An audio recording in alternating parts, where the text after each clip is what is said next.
Blast me to the mortal realms! It's time for the Mad Merlins review of Warhammer Age of Sigmar Stormbringer, issue 58 by Hachette Partworks and Warhammer. Hello everyone, welcome back to another Age of Sigmar Stormbringer video review, and we're hitting the last issue of our latest delivery with issue 58. After this we are looking at some rather special issues.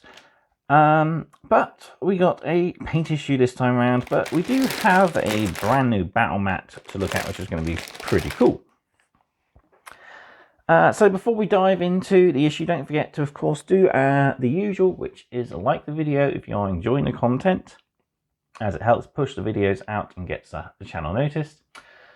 Subscribe to the channel if you haven't done so already. We are getting more and more members every day, which is pretty cool, pushing us past that 500 mark nicely. Yeah, I'm going to try and aim for 750 by the end of the year, I think. That'd be a fairly reasonable ask. Yeah, and finally, don't forget to do all the usual of dropping a comment down below how you're getting on with your collection. I'd like to hear. And follow, of course, all the links in the video description, including the Patreon page. So, yeah, issue 58, a paint issue. We get two new paints, Techless Blue, which is a nice bright magical blue, and Slanesh Grey, a muted purpley pink grey colour. And yeah, we get that brand new battle mat. So we don't know exactly what's in there, but we do have Yndrasta there, looking rather evil for a good girl. But we'll have a look to see what the actual content of the issue is. So, let's dive in.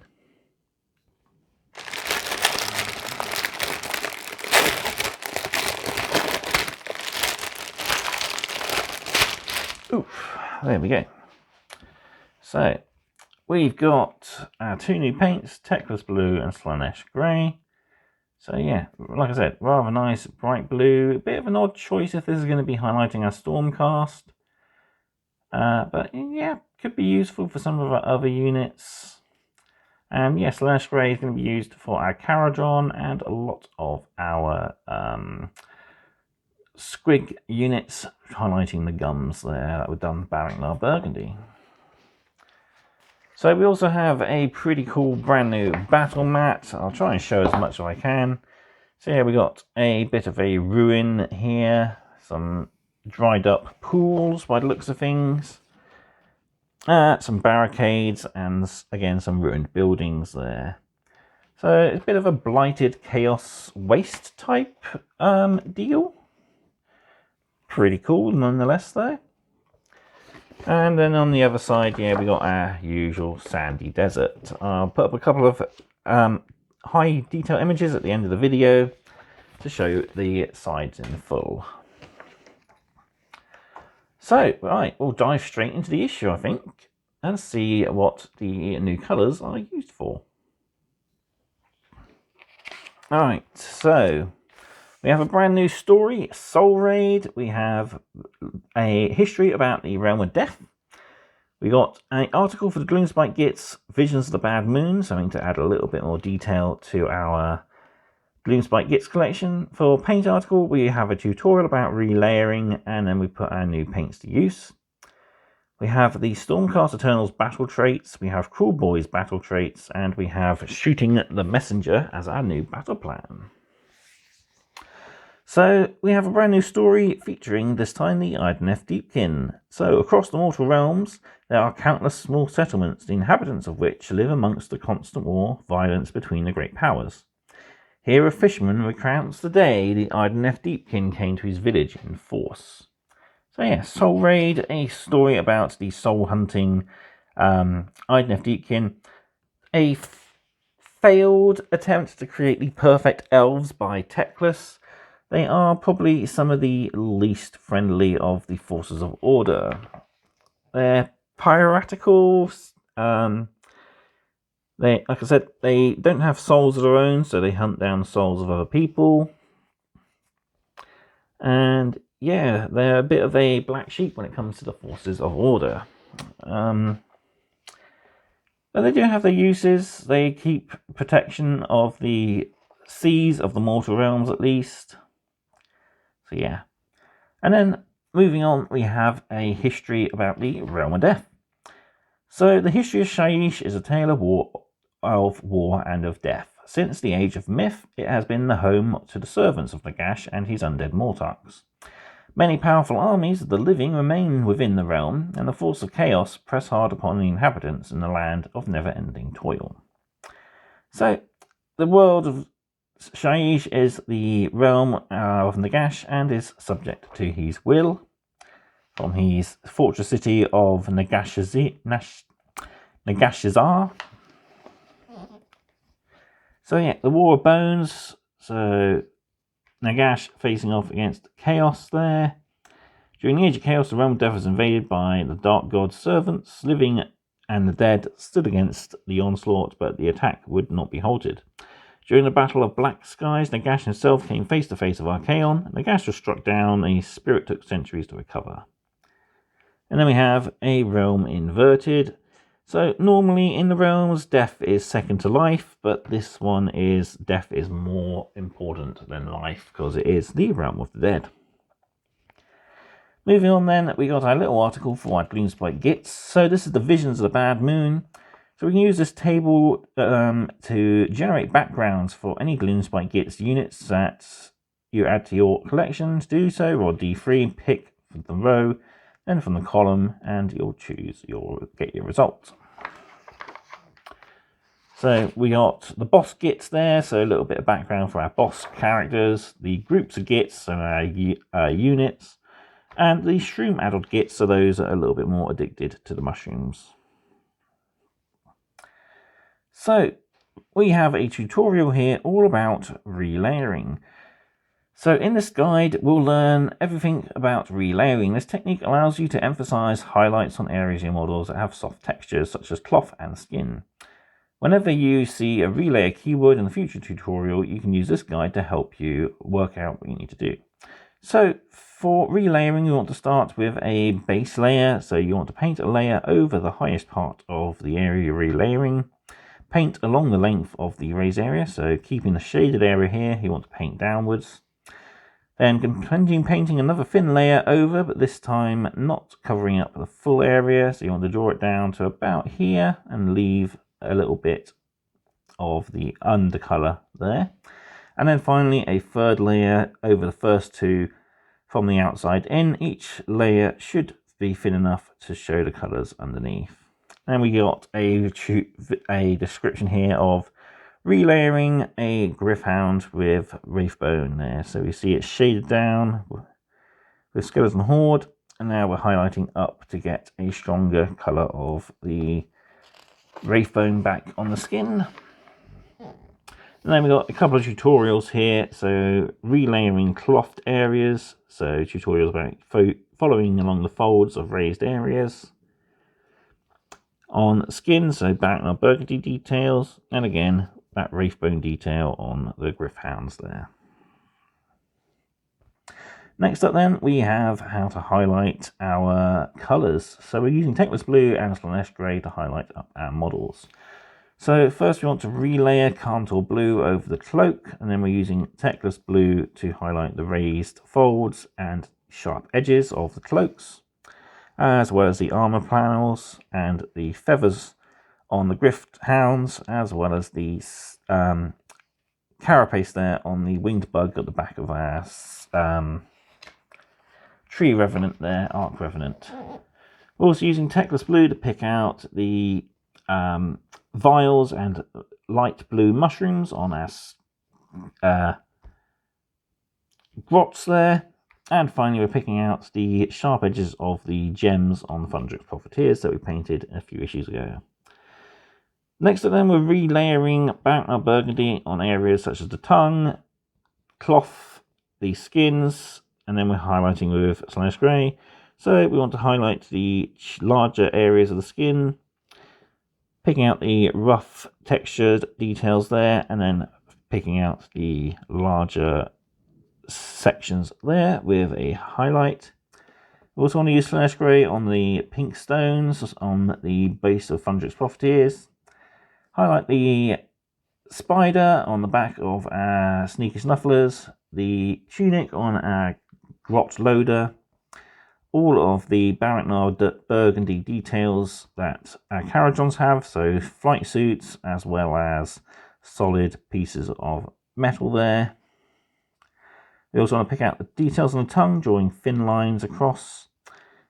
We got a little bite grub there to pick out, and a mushroom as well, picking out some of the vials that we've painted with Barrett Burgundy. Then for our weapons, we're going to actually dry brush a bit of Slash Grey just to catch those harder edges without overpowering it too much. And yeah, there we have our finished models. Some of them look okay. I still don't like the colour they've done Molog. I really think blue would have been better with a lighter grey undercoat. That would have been a little bit better, but that's how they want to do it. That's how they want to do it. Other than that, yeah, some of the colours are pretty good. I do like now the Stormcast. They look a lot better. Now they've got some highlights on their cloaks. And Caradron Overlords are starting to look a little more alive as well. Moving on then, we have our brand new battle plan, but before that we have our battle traits. So we have the traits here for the Stormcast Eternals, so Legends of the Living Tempest is our battle trait. During deployment, instead of setting up a Stormcast unit, you can place it to one side and set it up in the Celestial Realm. You can set up one unit in the Celestial Realm for each Stormcast Eternals unit you have set up on the battlefield. At the end of the movement phase, you can set up one more units that are reserved on the battlefield, keeping them 9 inches from the enemy. So we've put down the Praetors here as a nice line breaker defensive unit, and then we have the Vindictors in the Realm Celestial, and then in the later turn they descend from Azir and take to the battle. So next up then we have Cool Boys battle traits. We've got the Dirty Tricks. So this is expanding the Dirty Tricks we've already known, which are Covered in Mud and Noisy Racket. We now also have Disappearing Act and Lethal Surprise to help make those Auric units a little bit more sneaky. And then we got tutorials for each of those here. So Noisy Racket, if you choose this, the other player must subtract 1 from all their wound rolls as they are being deafened. Lethal Surprise, if you choose this trait, a booby trap up to 3 terrain features. Enemy units will suffer d6 mortal wounds. Ow, nasty. And this is the Disappearing Act, so it gives you the chance to move enemy units from the battlefield into reserves. You get to pick 1 unit on the 4+. Then you need to roll higher than units' wound characteristics, so choose units carefully. So yeah, pretty cool. So you can send them off the battlefield. And then we have Covered in Mud, so this is a little bit more protection. So roll 3 dice for each 4+, pick a unit, hero or monster. While the unit is in cover, not visible to the enemy. It is not visible to the enemy, so they can't be targeted. So we get to put our new abilities to the test with Shoot the Messenger as our brand new mission for the week. So Forces of Order and Forces of Destruction get 2 heroes and 4 troops each. So we have Order territory in a weird set out, so that's pretty cool. 1 full mat and 2 little squares, while Destruction just has 1 full mat. Then we get 3 objectives in the center line there. So our usual victory points. And special rule is damaged engines. At the end of your turn, roll dice for each friendly unit that is contesting an objective, 1, 2, or 3, or suffers D3 mortal wounds. So yeah, not very nice. Oh, come on. Pretty cool. Then we see Ian and Eve putting their collection together.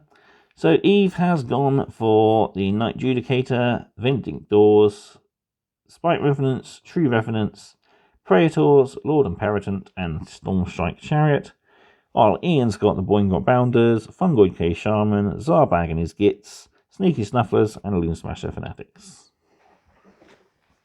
So, as we've had a brand new battle mat, we are going to be getting some brand new models to add to our collection.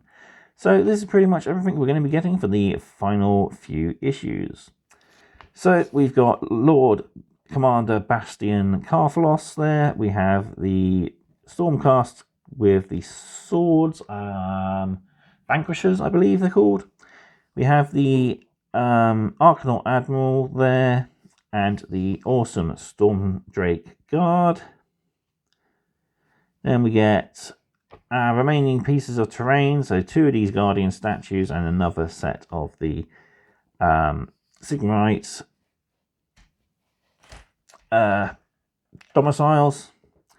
Then for destruction, so we get some Ard Boys. So that does look like we are actually going to get 10 out of 15 different Ard Boys. So that's pretty cool. So we're going to get a nice big unit there. We get the Mega Boss in armor, we get the War Chanter, and we get one of the older Underworld warbands. We're also getting a Scraggot, the Loon King. The mystery that I was going to tell you has been revealed, so we're getting the Ale Guzzler Gargant there, and finally Boss Scumdrek there. So yeah, pretty big collection yet to come. Some really good models. I'm looking forward to the Stormdrake Guard myself. I'm hoping we get some more tutorials on how to paint as Iron Thanes, because they haven't covered all the details. There's some nice unique details to certain units. It'd be nice to see what they paint the dragons in for a colour to go nicely with the red. So yeah, we'll wait and see what they do for those issues. And so yeah, issue 59, we have the Grunstock Thunderers, learn about Chaos Worshippers and a brand new battle plan to fight. As I said last time, these guys are fantastic, really cool. Each one has a nice unique gun. We even have a bionic leg here on the champion and a little oath stone there for a banner. Then issues 61 and 60, we get the Ale Guzzler Gargant Part 1. Beautiful classic model. I believe this is the first plastic giant we got. I think it came out way back in 2002, 2003. But yeah, beautiful model. Really cool. Loads of detail. And we get this guy in the collection over 2 issues. So comes with a nice little cage to keep a guy in. He even has a guy that you can put on the base running away from him. And yeah, nice little kit that you can really personalize. And I believe he partners up with any of the Destruction factions, but the collection says to put him with the Greenspike Gits. Right, I'll bring everything back in, give you my final thoughts on this issue, and of course I'll add those pictures at the end of the battle mat. So there we have issue 58 of Stormbringer, and yeah, not a bad end to the to the penultimate 20 issues. As I said, we're hitting issue 60 shortly. So we'll be into the final 20 issues. And we've got some really good stuff to come as well. So yeah, we got that back cover there showing us everything that's coming. So a lot to look forward to. I'm looking forward to the the Grunstock Thunderers. I'm looking forward to those guys. They'll be quite nice to add to the Caradron Overlords collection. And yeah, I'm really looking forward to getting those Stormdrake Guard, but they're not till I think it's issue 77 and 78. Then 79 and 80 are the Swamp Boss Scumdrek. So for the issue itself, though, pretty good issue, some good paints. Techless Blue you can probably find more uses for than Slash Grey, but they are both very usable for our Caradron Overlords, which is, I think, a little underwhelming of a collection. Definitely could have done some more stuff. A unit of 10 Arcanauts would have definitely given them a little bit more variety and chance to field some unique weapons as well.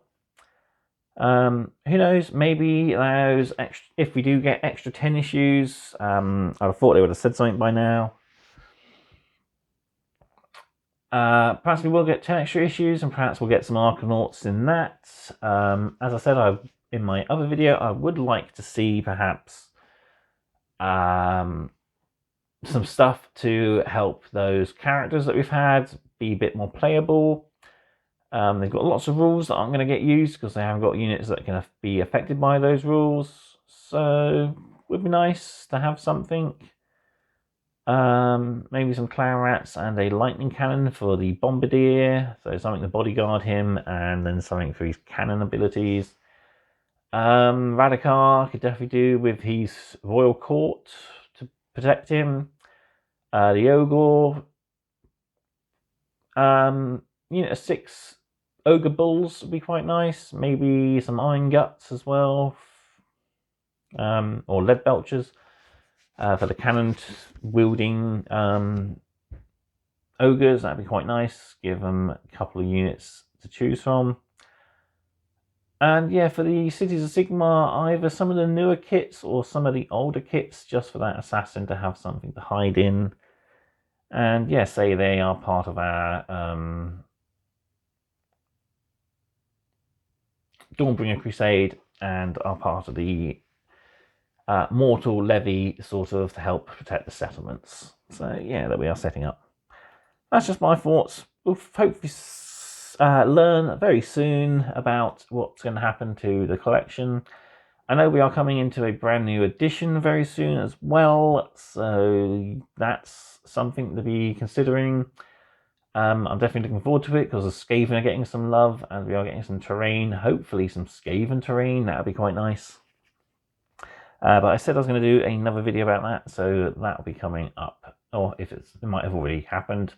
I'm kind of filming these in advance, so yeah. Stay tuned for any future mumbles. I'll be covering a few articles in those. Yeah, that's pretty much it for this video. Thank you all very much for watching. Let me know what you thought of it in the comment section down below. And until next time, stay safe and happy hobbying. Goodbye.